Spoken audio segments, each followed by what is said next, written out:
Oh shit. It's this one. Yikes. Okay. Alright.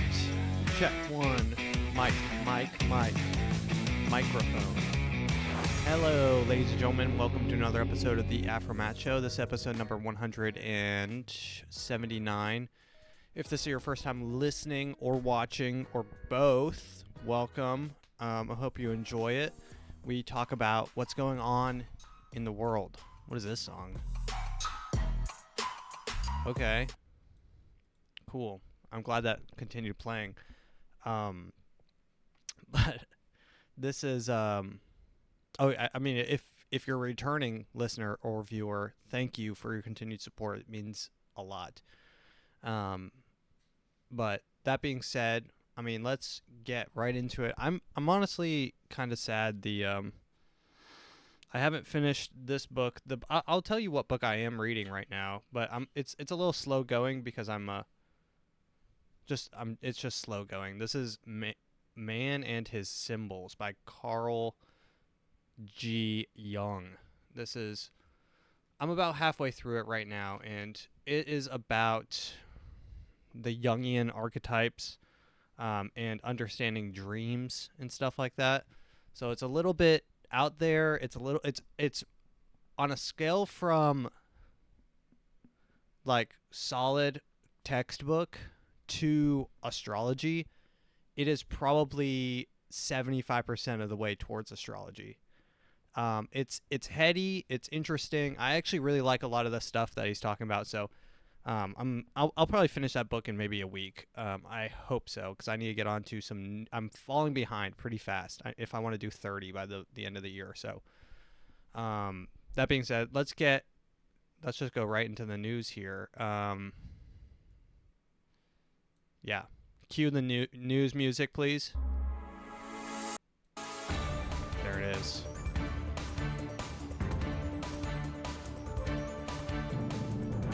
All right.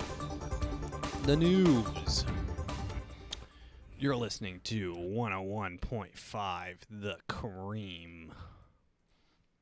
Oh, yeah, I'm recording this now. It's the day after 9/11, but I did want to celebrate 9/11 with a moment of silence, but also a moment of remembrance, because they say never forget, so we have to continually every year remind ourselves of how strange the events surrounding 9/11 were. So a moment of silence while I pull up this little bit of a clip, a fun clip. Narrative is that brown people are geniuses now, who coordinated the most sophisticated terror campaign ever before seen that bypassed the world's biggest defense budget and then was never able to even remotely replicate anything like it again. Honestly, I'm just impressed that people from the hidden sand village could fly airplanes at all, let alone Steph Curry half-court no-scope them into 3 really important buildings with perfect aim. That is a 9/11 miracle. And it turns out there's a lot of miracle work going on with 9/11. So let's first start with God's chosen miracle, the Jewish one. The Jewish A month and a half before 9/11, this guy becomes the new Larry Silverstein. This is Larry Silverstein, everyone. I want you to remember this name. I want you to ingrain the name Larry Silverstein into your head, and every September from now until the end of your life, every September when they say never forget, what you are never forgetting is the name Larry Silverstein. owner of the Twin Towers after signing a 99-year lease for $3.2 billion. You might be thinking to yourself, wow, this guy looks very honest and trustworthy.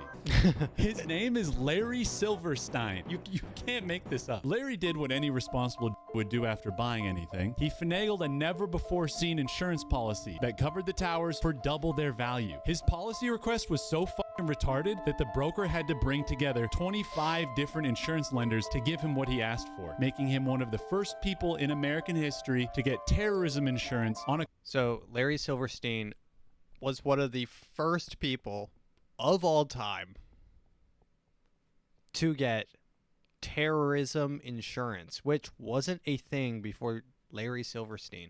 So, I mean, guys, if you have a spare 5 hours to watch a documentary, watch 9/11, the new Pearl Harbor. I think the entire 5-hour documentary is up on YouTube somewhere. It's probably been re-uploaded, take down, re-uploaded somewhere else. There's an account up there that has it. It's 9/11, the new Pearl Harbor. The movie is crazy. I mean, even if you watch it halfway through, and I watched it even as like a skeptic, like I'm like, well, you know, I mean, I don't know how skeptical I was that 9/11 wasn't some sort of inside job, but I watching that, you realize all the strange things. So the two towers, those twin towers that everyone know and love, they were full to the brim of asbestos. So if you know about asbestos, it's extremely deadly to everyone, to every organic living being around it. So Larry Silverstein, the owner of this building, had an option of going room by room, floor by floor, and like walling it off with plastic, and people in like hazmat suits would go in there and take out the asbestos, which is a laborious and expensive ordeal. Or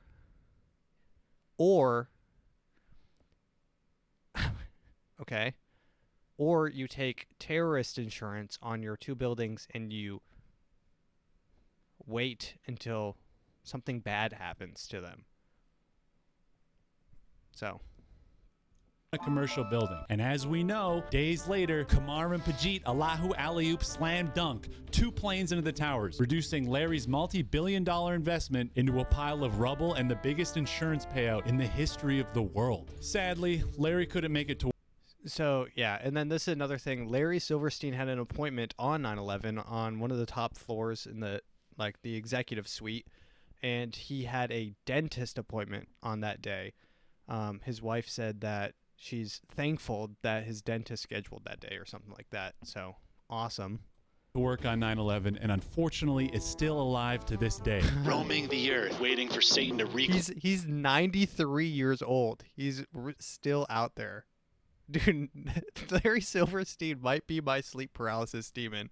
claim his soul back to the underworld. But trust me, it's not just rich that God blesses miracles with. The government gets its fair share as well. September 10th, the day before 9/11, retards at the Pentagon announced $2.7 trillion in missing funds, only to have that's interesting. The exact day before 9/11, they announced that the Pentagon announced they were missing $2.3 trillion.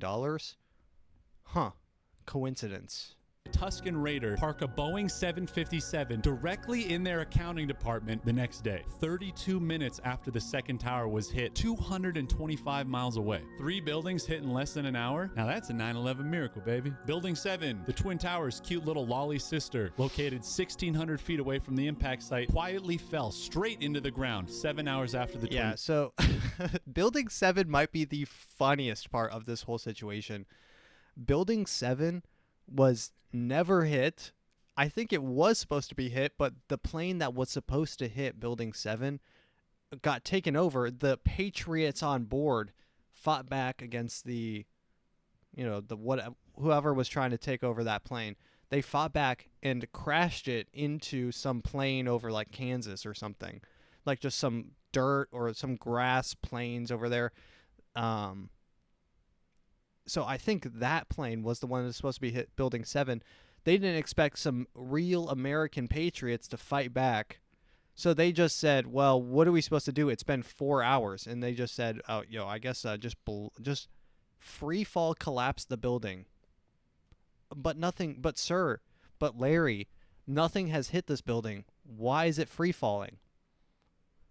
Maybe they'll forget. Maybe they'll forget about Building 7. No, we don't. We don't forget about Building 7. When they say never forget, they're talking about Building 7. Towers. The news and the people that run it blamed a small office fire, but every single structural engineer ever... Dude, imagine a small office fire being the resulting in a free fall collapse of a building. Calls that impossible. That's what the physics shows. Saying it was a controlled demolition. A perfect controlled demolition of an intact building. It is too bad engineers don't believe in miracles. Total miracle death. Here's a side by side of Building 7 and a literal controlled demolition on the right. Side by Now, I side, still falling at have the some exact same questions, speed. and they're questions that miracles can't quite answer. Why did Leslie Robertson, lead engineer for the Twin Towers, say that she literally designed them to withstand the impact of a Boeing 707 airplane? Until 9/11, no steel structure in history has ever collapsed due to a fire. So how the did it happen 3 times in a row in one day? Why did hundreds of survivors report explosions? There was a heavy-duty explosion Inside the lobby. It was this big explosion. continuous explosion. Oh yeah, so this guy must have watched. Yeah, so this guy's just compacting the entire documentary that I just recommended to you all in one video. So I mean it's a lot of strange happenings. A lot of coincidences, possibly happening around those events. Yeah. So, moment of silence for, of course, those who lost their lives, the first responders, but most of all, a moment of silence for Larry Silverstein. All right, let's get on with the news. So next up, coincidentally, literally right after, I think right the day before 9/11 was the presidential debate. So, I mean, I was watching the debate. I was going to do a YouTube channel where I like drink every time Trump says you're wrong and every time Kamala is just a general bitch. But I mean, I recorded halfway through the video and I'm like, well, this debate is kind of lame. I mean, Trump was slamming her in the beginning. He kind of lost his marbles at the end. Kamala just, I mean, always seems like she just gives me, and this is a completely biased reason to not like Kamala, but she reminds me of a principal, and it gives me what some would call the ick.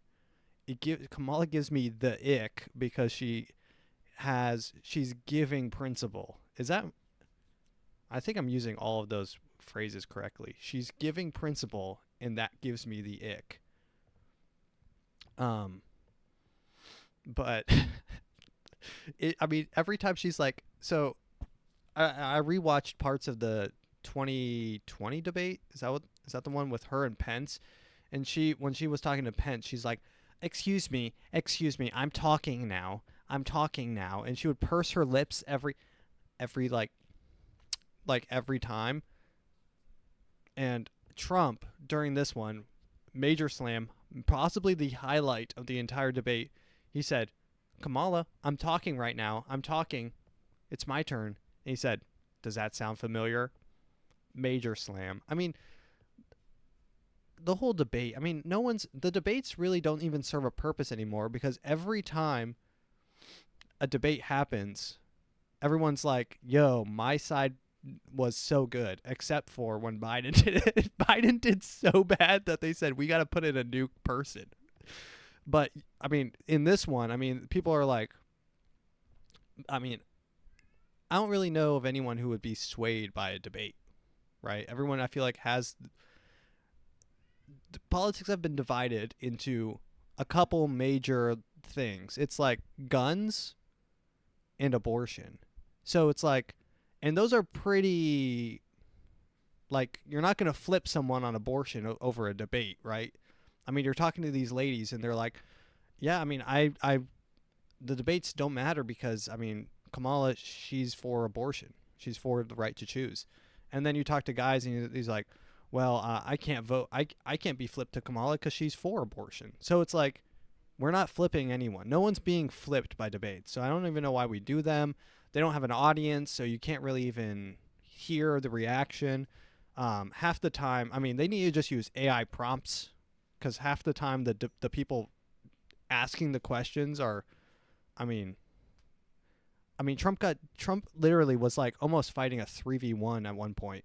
He's like, I think he said something about eating cats and dogs, which is when I was sort of almost checked out. So I really didn't he was eating cats and dogs. And then the newscaster was like, oh, well, actually he was like on his phone or something where he had like a piece of paper and he's like, oh, I actually already looked this up and you're wrong. And Trump's like, what? is going on here?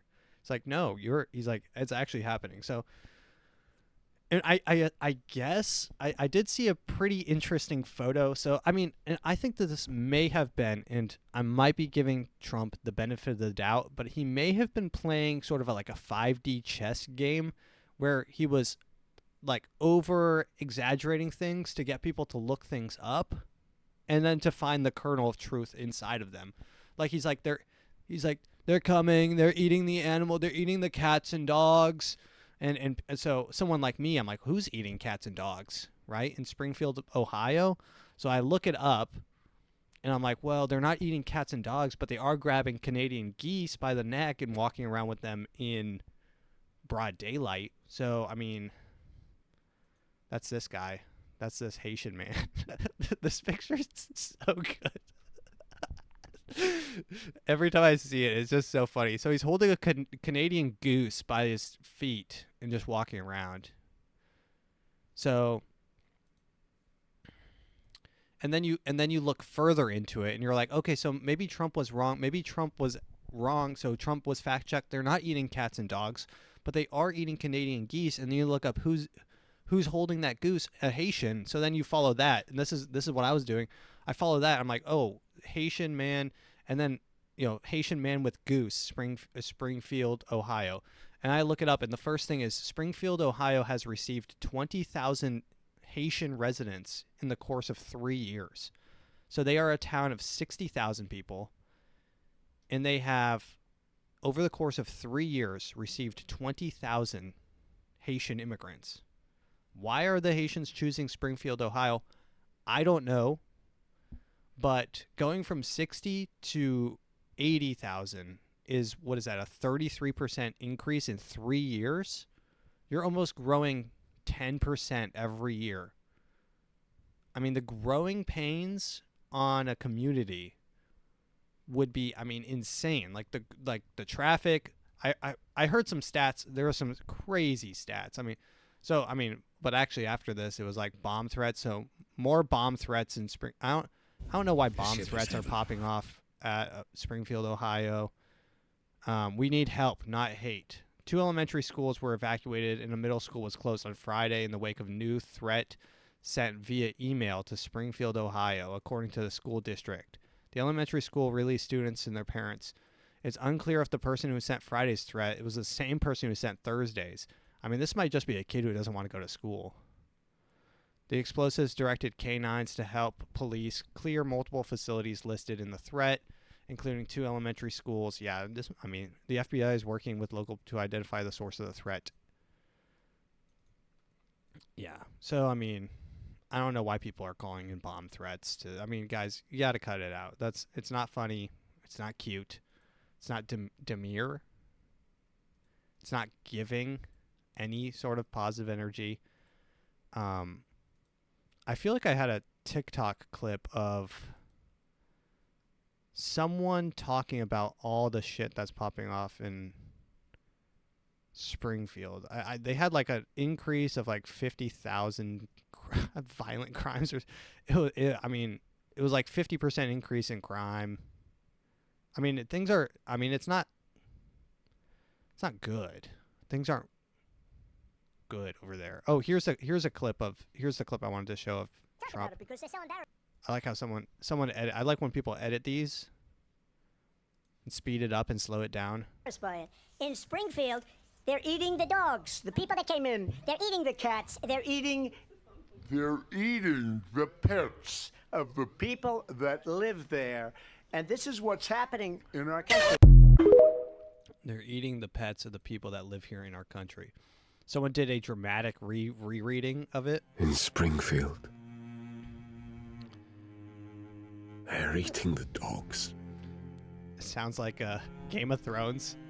The people that came in, they're eating the cats. They're eating the pets of the people that live there. That is what's happening in this country. And it's a shame. So someone did, a dramatic rereading. So people are having fun with it. People are sharing memes of ducks and cats for Trump. I mean, overall, I think it was a major just miss for all around. Almost nothing was accomplished. I mean, I think almost nothing is accomplished by every debate, but that's besides the point. I mean, Kamala, there was one part during, and I'm going to stop talking about the debate here in a minute, okay? But there was one part where they asked Trump, they're like, hey, Trump, so if someone told you to, if there was a veto for, if there was a bill to ban all abortion, would you veto it? And Trump's like, hey, man, I don't know. And then they asked Kamala if she's for, like, I think 7, 8, and 9, so fourth trimester abortions, and Kamala just shakes her head and she's like, "That's ridiculous." And he's like, "Well, would you veto a ban on that?" And she's like, "Well, how about you answer your question first?" So it almost devolved into like some sort of like kid, like you go first, no me, no you, you jump into the pool first. All right, 1, 2, 3, and then you're both just standing there. It was really it wasn't the best look all around. So, there was another good meme where Trump said that there was so Kamala doing immigrants getting gender affirming surgeries. So I looked this up, and this is what I was saying. Maybe Trump is playing a 5D chess. Maybe Trump is 5 steps ahead of me. He's saying the most outlandish things. I'm thinking to myself, there's no way that's true. Trump, what are you saying? Gender affirming care on immigrants? Why are you saying this?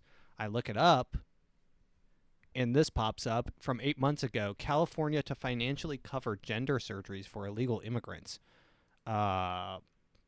Okay, the state of California has become the first state to financially cover transgender surgeries for illegal immigrants. The program, called Medi-Cal, will allow 700,000 illegal immigrants between the ages of 26 to 49 to be financially covered when receiving gender surgery. It comes after then-Gov Jerry Brown signed a new law to allow illegal immigrant children to qualify. Why are these people obsessed? I mean, this is my main issue. Why are these people so obsessed with the children? They're like trying to get their hands on them so young. They're like, you can almost hear the desperate, the desperateness on their voice. They're like, look, you're running out of time. If you don't get gender affirming care right now, you're going to regret it for the rest of your life. And it's like, whoa, dude, this kid's 8 years old. Let's chill. I remember, listen, this is how bad when I was 8, I don't remember it, right? Imagine if I made a major life decision when I was 8 and I don't remember. 8's maybe a little, let's say 12. I barely remember 12. I don't even know what grade 12 is. 6th? Is that 6th grade? Maybe 7th. 7th grade. 7th grade, I think, was infamously one of my fastest years of my entire life. I remember the first day of school, and I remember introducing myself to the class. I blinked, and it was the last day of school, field day. That was my 7th. If I can't even imagine making decisions about anything then. So, I mean, and I don't even want to get into the whole thing. I don't want to start talking about it, but this is what I'm talking about. Is Trump's making these massive statements that scream at you, and they say, this is false, this is crazy, and then you actually look it up and you get red pilled. This is how you red pill people. I mean, this is absolutely crazy. Here's another one. Kamala on denying gender affirming surgeries to trans inmates. Senator Kamala answered a question about having denied gender affirming surgery to transgender inmates when she was California's Attorney General. She said she worked behind the scenes to change the policy. Harris, who has long history of support for marriage equally, blah, blah, blah, blah. During your time as Attorney General in California, you did send a brief seeking to deny gender-affirming surgery for trans inmates. You stated at the time that you were just enforcing the existing laws. Okay, well, yeah, I mean, I'm not too sure what this is talking about. I commit to you that I always, in these systems, there are going to be these things that agencies do. I will commit myself. I wasn't dealing with that. So, yeah, I mean, I don't know. Kamala, my bad. Kamala. Yeah, I'm saying not Kamala. It's Kamala. My bad, guys. My bad. And so another theory that came up was that she was wearing an earring that was giving her information. Guys, that's wrong. So that was debunked once again. The earring was not a headset or any sort of earphone. It was an $18,000 Tiffany earring. Guys, she's just like us. She's just like us. She's wearing an $18,000 necklace and a pair of $18,000 earrings. Huh. She's fighting for the people, by the people. She's who you want there. And I know Trump was probably wearing a $30,000 Rolex, but this is what I'm saying. It's like awesome. All right. Let's continue on. Fent in the water. Donna. Oregon hospital hit with $303 million lawsuit after a nurse is accused of replacing fentanyl with tap water. So when I first read this, I kind of read it as tap water with fentanyl, which would be funny. It's just you're at the water station at work and you're like, so Bill, you have any plans for this weekend? And he's like frozen, half folded in half sideways, and he's just like tweaking. And you're like, oh, someone's put fentanyl in the water. But let's see. A former nurse at the hospital, Danny Marie Schofield, was arrested in June and charged with 44 counts of second-degree assault. She had pleaded not guilty. In Oregon, attorneys representing both living and deceased patients filed a $303 million lawsuit against the facility on Tuesday after the nurse was accused of replacing prescribed fentanyl with neurostimulant tap. Wait.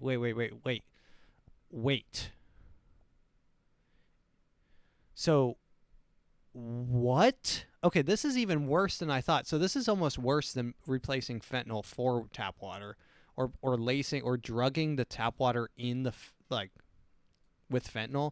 She was.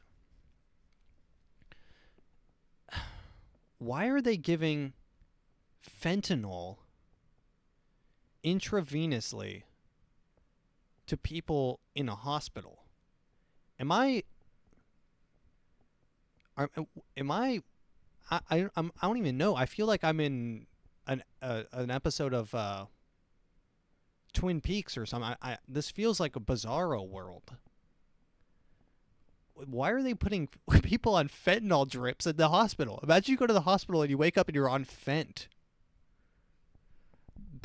So she's a hero. This woman's a hero. She was replacing fentanyl drips with tap water.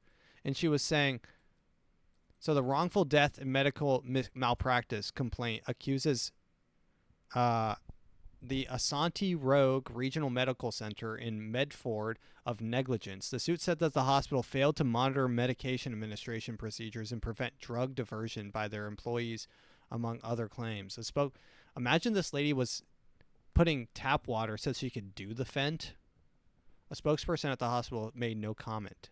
Danny Marie Schofield, a former nurse at the hospital, was arrested in June with 44 counts of second-degree assault. So the theft and misuse. Okay, so she maybe was stealing it. Interesting. All the plaintiffs were infected with bacterium uniquely associated with waterborne transmission. Oh, no. So the tap water was no bueno. So putting tap water straight into your veins might also be bad. Yeah, that might be bad, actually. So she probably should have used a saline solution instead of going straight to the tap. I will say that. But, I mean, this is an interesting revelation to me that they're putting people on fentanyl drips.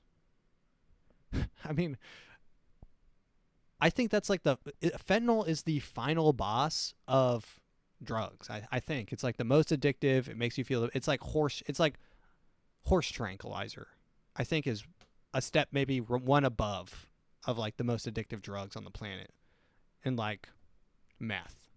or probably heroin, heroin and fent, I think, are the two worst drugs on the planet. And coincidentally, they give both of those at hospitals. Very interesting. They give you heroin in the form of morphine, I think, and fentanyl in the form of fentanyl straight into your veins. Awesome. So when you leave the hospital, you're ready to go right onto the streets. Of course, that's happening in Oregon, one of the worst places on the planet. All right, let's continue on with the news. I mean, that's crazy. When I first read that, I thought she accidentally replaced all the water in the building with fentanyl. So I put fentanyl in the water, which would be, I mean, pretty funny. Oh, here's a good picture. This is a photo of Joe Biden wearing a Trump hat from a recent video that went viral of him chilling with the dude. Yeah, I mean, what am I supposed to say? I mean, Biden. I do appreciate Biden. Now that he's out of the race, he's still president. I guess, but he's just taking it easy. He's talking with people. I've seen him. He seems so much happier now. Every time I see him, personally, I see him all the time. I'm pretty much like this with good old Joe, but he seems happy. He seems jolly. He seems less stressed. I mean, I can't even imagine what 4 more years of the presidency would have done to that man. God, if they hadn't done the debate, like I just imagine a world where Trump and Biden they never did a debate, right? And then everyone still votes for Biden. Like imagine that man in office. And if I said what I'm saying right now 6 months ago, people are like, dude, no, he's perfectly fine. He's actually super chill. It's actually super chill that he's old and dying before our eyes. It's actually super chill. That's what people would have thought. That's what people would have said. They're like, actually, he's the same age as Trump, so it doesn't really matter anyway. So I mean, why are you even talking about it? That's what people said when you brought this up in the comments, in person. They're like, it's actually not that bad. He just has a stutter. He has a stutter. People would literally say that. And you're like, you are a robot. You are an AI. Prompt with defending Biden at all costs. But now people are like, God, this is the most frustrating thing too, when you're going to comment section and they're like, oh wow, look, Trump is decrepit and Trump has a stutter now. Trump's barely fit to run for office. And it's like, all right, taken from the playbook, I see. Straight from the playbook. It's ridiculous. Talking about straight from the playbook, pretty much, everything. Kamala literally said she's a gun owner today. Yesterday. She's like, yo, guys, Trump, I know me and you, we both own guns. And I'm pretty sure she's just trying to snag everything that Trump says. Trump literally yesterday, actually, I think this morning, said that he's going to not tax overtime pay, which is pretty badass. But given the track record from Kamala, she might just take that as well. So, it seems like she's pretty big on all of Trump's things. And Trump, guys, I'm not going to lie. Trump had a pretty good response to the abortion question when they asked him what he thinks. He's like, look, incest, rape, the woman's health, exceptions. There's exceptions to everything. Everything has an exception, right? Don't let the exceptions become the rule. That's what I guess is what he's saying. And I think that's sort of a nice middle ground. It seems like a middle ground. I don't know how now I'm some sort of white right-wing extremist. Like I said that in my group chat. I'm like, that seems kind of like a moderate centrist take. And apparently I'm like some sort of like neo-Nazi. Yikes. My bad. I didn't realize that. I didn't realize saying, well, maybe not all the time. And I also said in my group chat got lit up during the debate. People were talking like family members, everyone was chiming in. I just think it's such a weird hill to like have that be the hill that you die on. Like, I can't even imagine going out and like marching and screaming like, let me get an abortion, like that being your whole thing. I mean, like, okay, like how badly do you want an abortion? Are you doing a lot?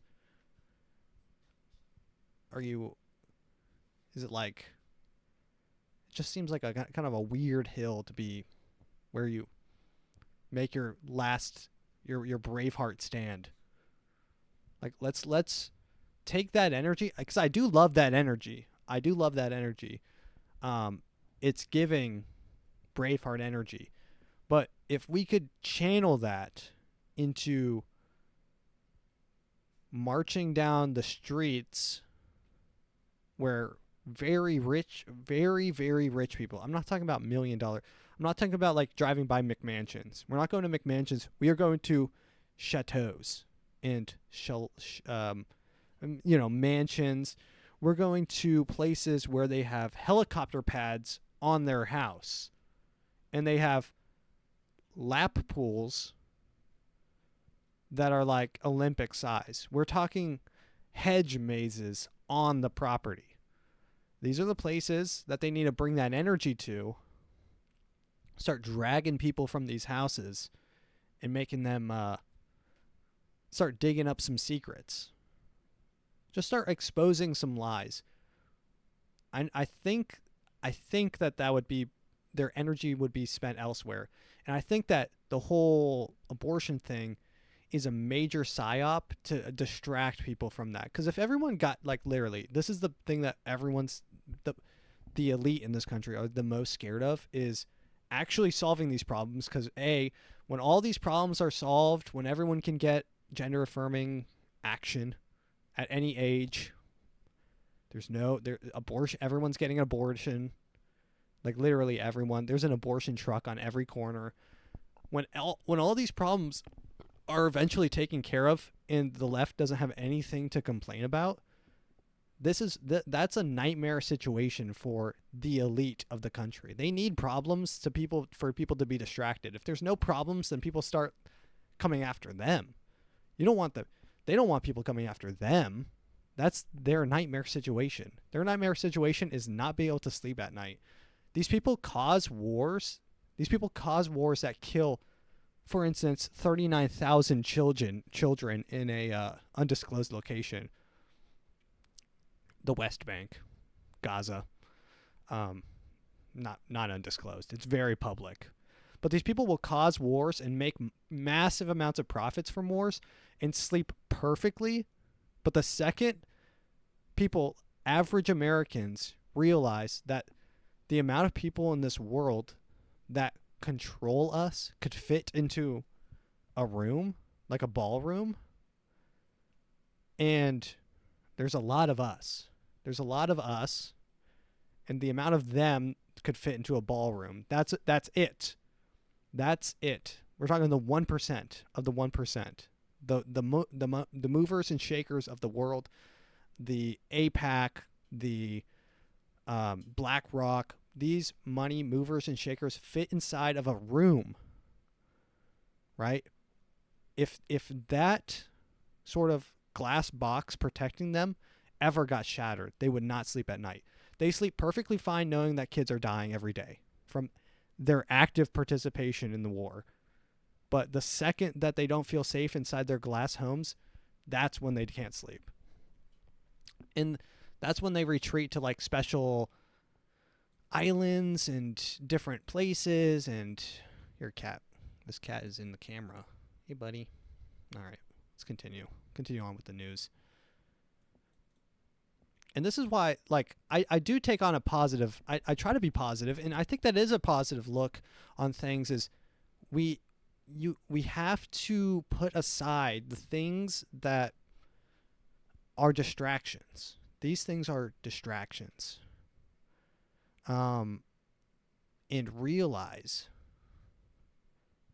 the main ops you gotta know your ops.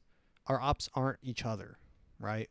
Peace and love to the brothers out there and sisters. All right, let's continue on. Schools are putting vape detectors in bathrooms, paid for by, interestingly enough, Juul. I remember when I was a kid, it was actually big news. So when I was a kid, I turned 18 and I could start buying actually cigarettes. And then when I turned 19 is the exact same year that they changed the law to where you can't buy cigarettes when you're 18. So everyone that got addicted to cigarettes and vapes and stuff at 18 were shit out of luck for 3 years because they changed the law, which is, I mean, it's brutal. It's brutal for that to happen, to be the 1 year, because there's only 1 year that happened to, and that's my year. When you turn 18, you can buy cigarettes, and then they say, hey, no more. So everyone got super addicted. I mean, this was the same, like 2 years before this, they banned all flavored Juul pods. They banned mango. They banned, grape. I think they had like a smooth pineapple or some shit. They banned all the flavors because kids were like, dude, this tastes just like candy. I'm going to do this all the time. And I'm going to go into the bathroom and smoke this every day. Every day I'm going to take a bathroom break so I can go smoke this. There was kids in my class, they would do this with their shirt and put their shirt up like this. Like, this doesn't look obvious at all. And then they would and they would take a huge hit and they would blow it right down their shirt. And then that's not obvious as shit. But yeah, I mean, on the school bus, everywhere smelled like a Juul, like a literal mango pod everywhere. But Juul got hit pretty hard. I'm pretty sure there was, behind the scenes, I'm pretty sure that there was some sort of like big tobacco versus big Juul, big pod. Maybe some sort of like war behind the scenes that we didn't see. But Juul got taken down. The age to buy got lifted. And now we've come full circle to where schools are putting vape detectors in their bathrooms, and that's being paid for by Juul. So e-cigarette use among young adult people have dropped significantly over the past year, according to a new government study. The hopeful signs come as more schools are installing high-tech vape detectors in bathrooms and locker rooms to curb student use of e-cigarettes. Some districts are using money from the $1.7 billion legal settlement against e-cigarette manufacturer Juul Labs to pay for the devices. Interesting. I knew this was some sort of they have to do this. Like Juul would never actually do this. They're using the money from the settlement to do this. But there's disagreement over whether monitors are the best way to address the problem. Yeah. Maybe we get to the reason.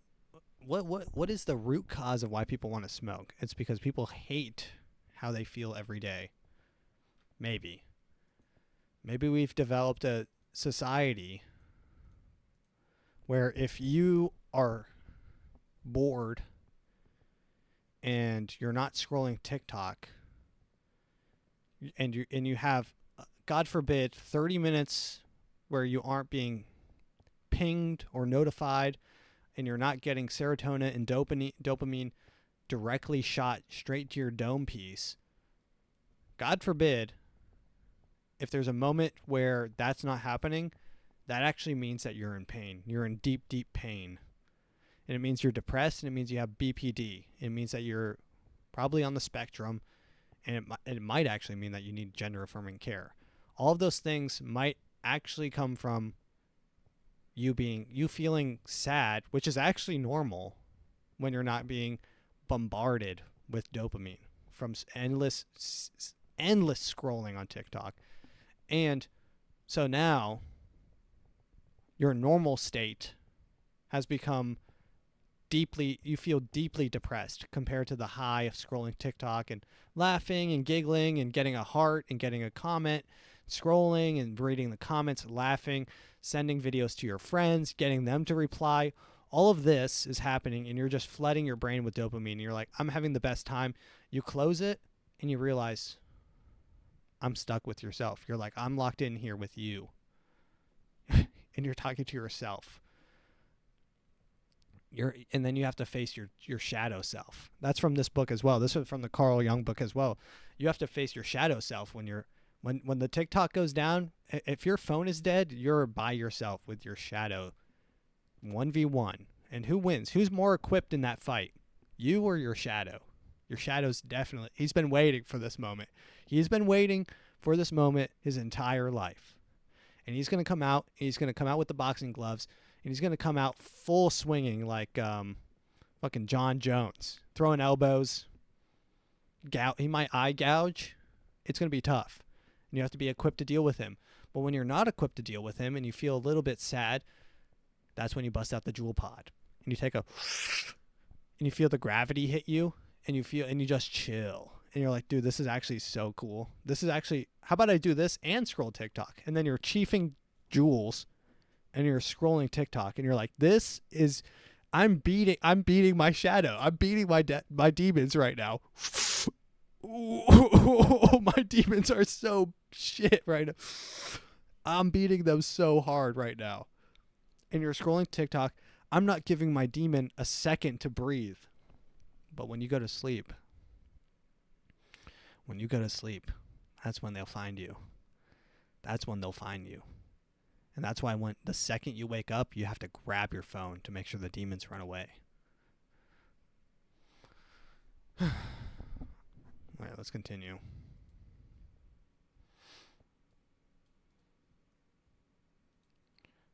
This ain't Colorado. 32 armed Venezuelan gang members take a building in Chicago.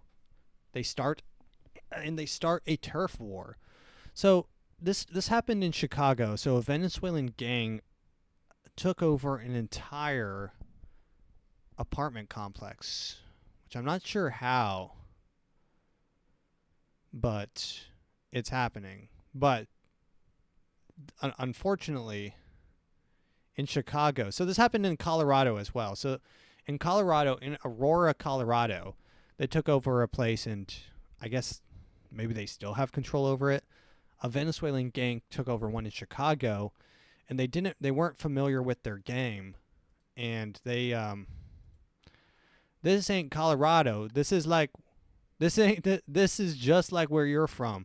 The only difference is y'all use a ton of handguns, old revolvers, and machetes and shit, the man said. We got switches, he continued. If you're not familiar with the switches, we will show you. If you're not familiar with what a switch is, we will show you. That goes so hard. He's like, this is not like where you're from. Where you're from, you guys use bad handguns, old revolvers, and machetes and shit. He's like, here, we got switches. I got a switch on this thing. It makes me unload 30 rounds a second. I can't miss. My weapon won't allow me to miss you. All I have to do is point my weapon at you and press the trigger for 1 second, and there's a 99% chance I hit you. I got a switch on that thing. That's what this guy's saying. Guys, I don't have a switch on anything. I don't even know what a switch is. But no, this guy in Chicago is saying we rolled up with switches. 32 armed Venezuelan gang members taking over an apartment complex in Chicago. First, it was Aurora, Colorado. Now Chicago is experiencing something very similar. It's going to start happening in cities all across America with Kamala Harris and Joe Biden leading. Okay. All right. Well, I didn't mean for that to get political. I just clicked on a link. But it's interesting. It's just funny that they're like, well, this ain't where you're from, bro. All right. Yeah, we got time for TikTok time. Let's go to TikTok time. TikTok time. Let's go. All right, let's go.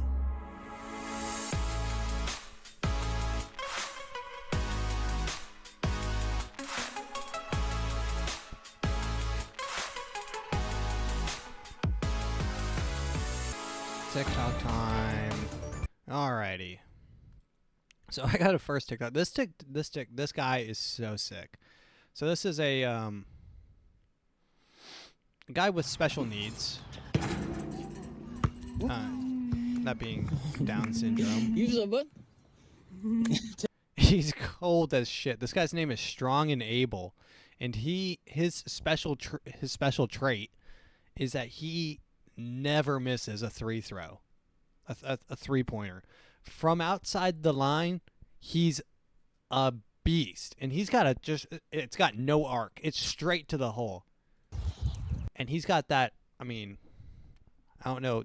I'm not educated on another word for this, so I'll say R-word strength, although I'm not calling him R-word. I don't know another word, autism strength, where he's just insanely strong. I don't know what it is, but maybe he doesn't have like a cap, he's got no governor on his strength. He launches this ball. No jump. He's got no jumper. He stands there like a catapult and launches this thing straight into the hoop every time. Look at this. Who? Green. I mean, let's watch some more. This guy's name is Strong and Able. If you want to watch him on TikTok, I mean, I recommend just binging all of his videos. Green. Right in the hoop. Right in the hoop. Oh, sorry. Right in the hoop. Here's another one. From downtown. What? Give me some. Yeah.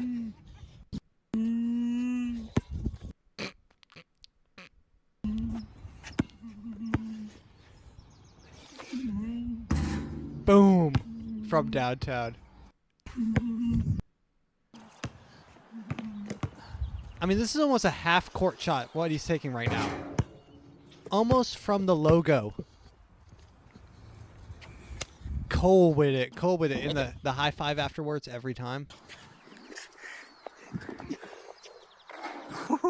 I mean, Jesus. Shopping. This guy's taking logo shots from the other side of the field. I mean, that's ridiculous. And then he just walks off. I love that. I mean, I love people with... I mean, guys, you know my affinity for people with special needs. I love dating on the spectrum. They're some of the most kind-hearted, loving individuals. My girlfriend's family, actually, their uncle has Down syndrome. And one time when I was over there for Christmas, or no, wait, I think it was for Christmas, he was playing like Fortnite or something on his Switch in the guest bedroom. No one was there, and my girlfriend's dad, his brother, puts on a Freddy Krueger mask and crawls up underneath the bed and jumps up and it scares the shit out. But it's funny because the guy loves Freddy Krueger. So he's like, I love Freddy Krueger. He's like, he loves horror movies and shit. So I mean, the people are the most wholesome people in the world. You don't hear them, starting wars or, I mean, I don't think there's ever been a headline where a person with Down syndrome kills someone. Like, that's never happened, I think. Ever. There's never been that. Like, they're the sweetest people on the planet. All right, let's continue. So, man,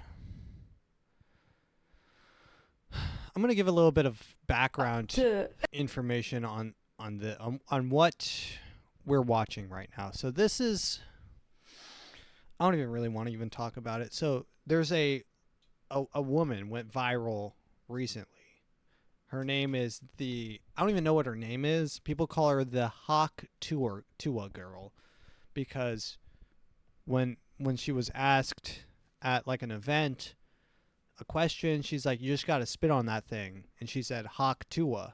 And everyone thought it was the most funny thing in the entire world. And now she has launched a career out of saying that she likes to spit on a dick. So this is we're almost ouch my balls. We're deadly close to ouch my balls from Idiocracy. Like, really close. We're watching. So this is her new podcast, Talk TUAH. So like Hawk Tua, but this is Talk Tua, where she talks about whatever she's talking about. So she had her first episode air to probably 600,000 people. Oh God, do we want to look this up? Do we want to look up? Okay, so let's just watch the clip. So this is one of the highlighted clips that she saved from her podcast. Do it. Hot to. There you go. You gotta put.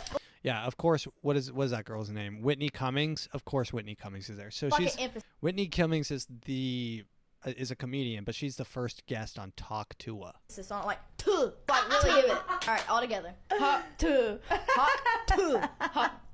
Say it aggressive, like hot really. Like you're mad at the day. You're mad at it. Yeah. Do it. Hot. Yeah, I mean, I'm so let's see how many. Okay, it didn't get 600,000. It just got 250,000. So 250,000 people watch this podcast. Let's watch a little bit of the podcast. Quit writing. Haley, get up. All right, I'm ready to talk. So I wanted to start my podcast out here in Belfast, Tennessee, where I was born at and where I've been ever since until a few weeks ago and everything changed. No, really, I even learned that you can't bring a box cutter on a plane. So we'll be talking... Does she know why you can't bring a box cutter on a plane? It's because of 9/11. This was posted on 9/10, which is pretty funny. Okay, this is good. Right here.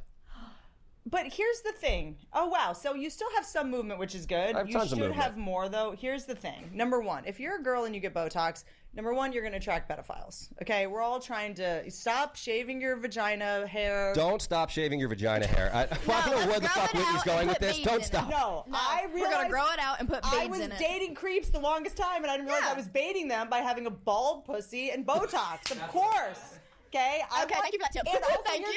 Yeah, so, I mean, this is the kind of excellent content that you can experience when you're, what is this? Decorating your vagina. I don't know, maybe I'll get a merkin. What's that? It's a wig that's pubic hair. That's a thing. Yeah. I mean, I might just kill myself. I mean, this is what it takes to be successful. That's what it takes to be successful. I have to talk about getting a wig made out of pubic hair. A Birkin.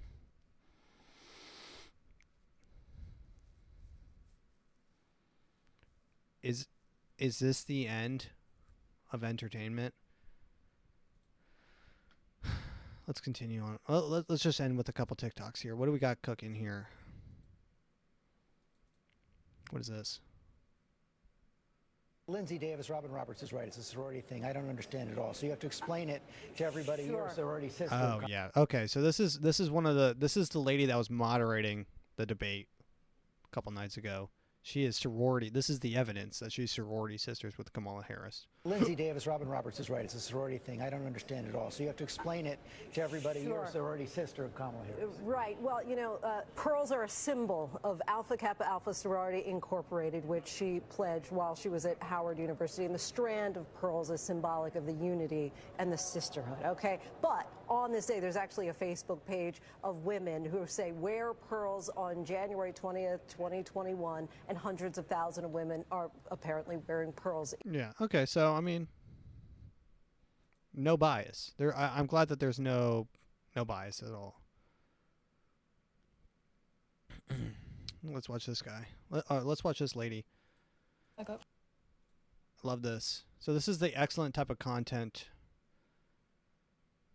that I got framed on by that you can see on TikTok. On.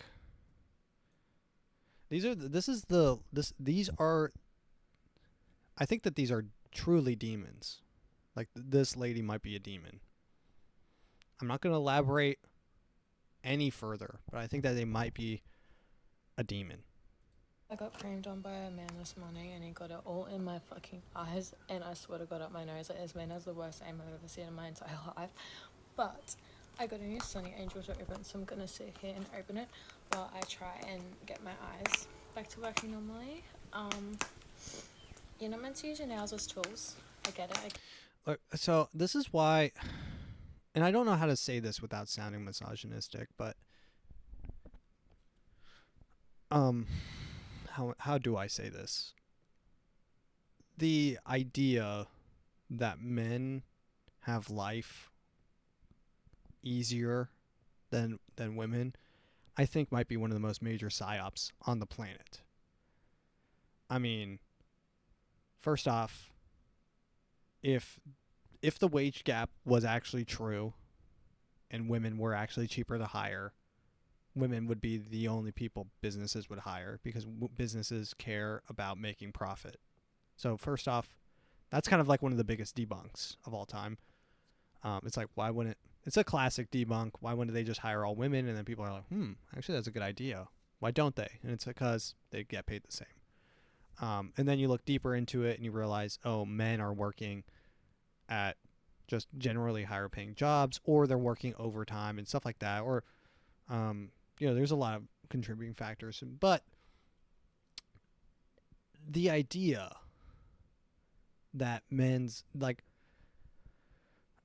women will go their entire life and get hit on once a week, probably definitely once a week. Hit on from, hey, what's your name? Can I have your Snapchat? Can I have your Instagram? Hey, what's your name? I like that dress. I like your hair. I love your skirt. I like that blouse. I like how your eyelashes are. You're slaying queen. All of those things. They might hear actually all of them within 1 week. I might go my entire life without once ever being complimented at all. And this is perfectly fine by me because this is the status quo. And I really don't even need compliments, and I don't want them. But I'm saying just to have a little bit of an ego boost once a week to get you through the week must be nice. It must be nice. Must feel good. Also, point number 2 is if whatever you're trying fails for a lady, whatever you're going out to try and do, whether it's start a little coffee shop, start a business, or do whatever, do a hair care, I don't know, sell door-to-door hair care. I don't know what girls do, but whatever you're trying to do, if it fails, be an artist, sell music, whatever you're doing, and if that fails, you can always just go rebound, upload OnlyFans, and make like probably $1,000 a month, at least, just an extra bonus $1,000, just because you are a woman. I mean, if I was a lady, I mean, if I didn't care, if everything I had failed, I would be like, okay, I guess I'm an OnlyFans person now. My ass is for pay. Thank you. Everyone, hey, subscribe to my OnlyFans where you can see my tits. And guys are like, oh, tits? I'll give you $5 a month to see tits every day. Tits on demand? Okay. This is life on easy mode. Almost. And point number 3. And I promise I'm not trying to be misogynistic or anything, but for the demand, so think about it like a business. Think about a man and a woman as a business. Like you are a business. Think of you as a business. And you're trying to get applicants, right? And you're trying to find the right employee. Okay. Now I'm using this as allegories for partner, right? You're trying to find a nice partner in life. For a man, your business, you have to interview 1,000 women to find one that will accept you. You're actually having to go out there and interview. Women have people come to them almost daily. It's just not the same in any way. But yeah, this woman, I mean, is on a different level of being, I mean, out there. She's starting her video saying that she got creamed on. Get it, I do, but I'm still gonna hold on. Every time I film videos with this man, he gets it in my eyes. Like, every time, without a doubt. Yeah, like I don't want to know this. So I need to either start wearing safety goggles or glasses. I don't know. I meant to. Okay. Like, that's disgusting. No one wants to hear this. No one wants to hear about your horror activities, lady. Please do not cut. I like England. England also is under like CCTV protocol now for some reason. I don't know, but this guy's telling people what not to do.